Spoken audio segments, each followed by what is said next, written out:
વડોદરામાં કામ અપાવવાની લાલચ આપી મહિલા પર 3 શખ્સો દ્વારા સામૂહિક દુષ્કર્મ આચરવામાં આવ્યું। સંસ્કારી નગરી કલંકિત કરતી ઘટના ફરી વડોદરા શહેરમાં બનવા પામી છે, જેમાં વડોદરાના સમામાંથી મહિલાને કામ અપાવવાનું કહી 3 શખ્સો રિક્ષામાં બેસાડી છાણી વિસ્તારમાં આવેલી એક સુમસામ જગ્યા પર લઈ ગયા હતા અને ત્યાં તેમના પર સામૂહિક દુષ્કર્મ ગુજાર્યું હતું। બાદમાં સ્થળ પર છોડીને ભાગી ગયા હતા, જેથી મહિલાની પુત્રીએ પોલીસને જાણ કરતા સમા પોલીસ સહિત ડીસીબી, પીસીબી, એસઓજી, એલસીબી સહિત વિવિધ ટીમો બનાવીને દુષ્કર્મ ગુજારનાર 3 શખ્સોની શોધખોળ હાથ ધરી હતી। દરમિયાન મોડી રાત્રિના સમયે 3 શખ્સોને ઝડપી પાડ્યા હતા, જેમાં મહિલાએ સમા પોલીસ સ્ટેશન વિસ્તારમાં ફરિયાદ નોંધાવી છે। બિલકુલ ગઈકાલ સાંજના એક મહિલા છે જે પોતાના કામ ધંધા માટે ઘરકામ શોધવા માટે એક ચપ્પલ બનાવતી બેનને પૂછતી હતી કે મને કંઈ ઘરકામ અપાવશો। એ દરમિયાન આ ગુનાના આરોપી બાજુમાં રિક્ષા લઈને ઊભા હતા, એટલે આ વાત સાંભળી ગયા આરોપી, એટલે બેનને સામેથી કીધું, બેન તમારો નંબર આપો, મારી પાસે કોઈ એક બંગલાનું કામ છે। એવું સિફતપૂર્વક આ મહિલાનો મોબાઈલ નંબર આ આરોપીએ લઈ લીધો। અડધી જ કલાક પછી આરોપીએ આ મહિલાને ફોન કર્યો કે એક બંગલો છે, હું તમને બતાવું છું અને હું તમને ત્યાં કામ અપાવીશ, તમે બહાર આવો। એટલે આ મહિલા બિચારી કામની લાલચમાં ઘરેથી બહાર નીકળે છે। આરોપી વકીલ પઠાણ પોતાની રિક્ષામાં બેસાડી ખોડિયારનગરથી એલએનટી છાણી જકાત નાકા પાસે લઈ આવે છે। આ સ્થળ ઉપર અંધારું છે, રાતનો ટાઈમ છે, એક દિવાલ છે 4 ફૂટની, ત્યાં 2 બીજા એમના મિત્રો બેઠેલા છે વકીલ પઠાણના, જે બંનેનું નામ છે એક શકીલ અહમદ પઠાણ અને ત્રીજો છે ચમન ખાન પઠાણ। તો વિક્ટિમ મહિલા જે છે એમને કંઈક શંકા ગઈ, એટલે એમણે પૂછ્યું કે આ 2 માણસો કોણ છે, મારે તો બંગલાનું કામ રાખવાનું છે, અહીંયા કેમ લઈ આવ્યા છો?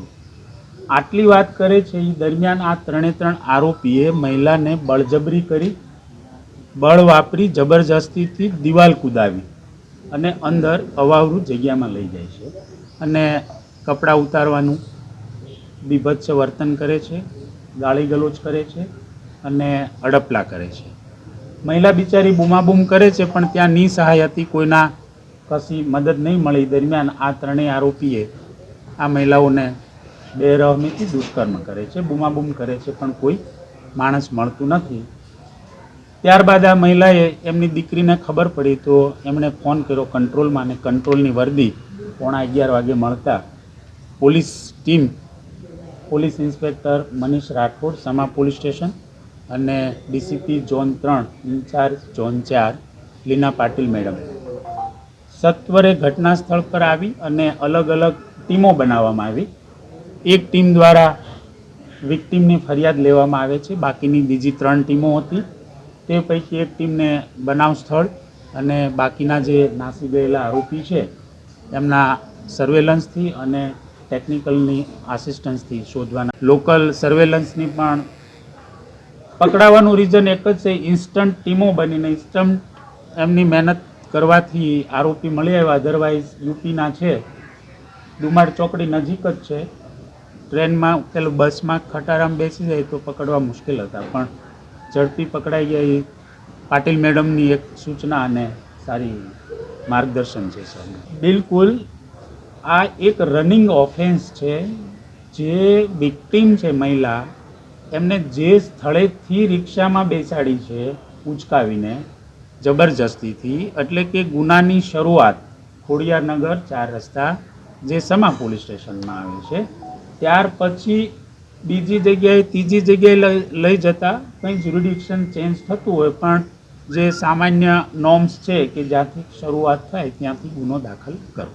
પોતે આરોપી પોતે જ ડ્રાઈવર છે। અટકાયત એક આરોપીની છે, બાકીના 2 જે છે એને હસ્તગત કર્યા છે, એમનું ઇન્ટ્રોગેશન ચાલુ છે, કંઈ પુરાવા મળશે તો ચોક્કસ એમની પણ 3 આ સિસ્ટેમેટિક ગેંગ રેપ જ છે, સામૂહિક બળાત્કાર છે। 3 આ વિક્ટિમ ઉપર દુષ્કર્મ કરેલું છે। આરોપીઓની ઉંમર અંદાજિત છે 40, 42, 45। આરોપીઓને રાતોરાત ગણતરીની કલાકોમાં હસ્તગત કરવામાં આવેલા છે।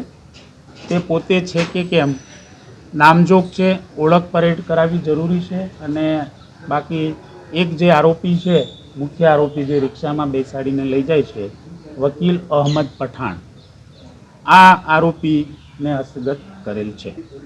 મહિલાની દીકરી છે, એમને કોઈ સોર્સથી જાણ થઈ હશે એટલે એમણે પોલીસ કંટ્રોલ રૂમને પોતાની મધર ઉપર આવું કૃત્ય થાય છે તેની જાણ કરવામાં આવી.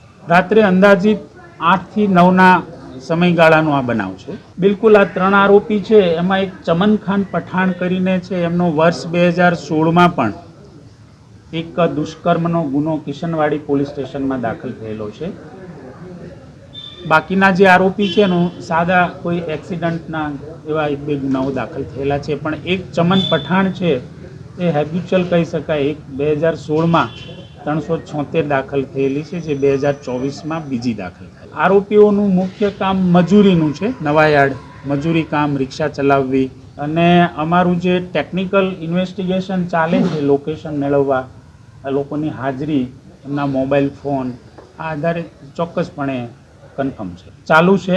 હાલ હોસ્પિટલમાં આ 3 આરોપી અને વિક્ટીમ તમામનું મેડિકલ ચાલુ છે. બિલકુલ નહીં, એકબીજાથી અનનોન છે, પણ વિસ્તાર રહેવાનું નવાયાર્ડ છે એટલે કદાચ ક્યાંય ને ક્યાંય પરિચયમાં હોઈ શકે. પણ ઇન્વેસ્ટિગેશનમાં આવું કોઈ તત્વ ખુલતું નથી કે એકબીજાના પરિચયમાં.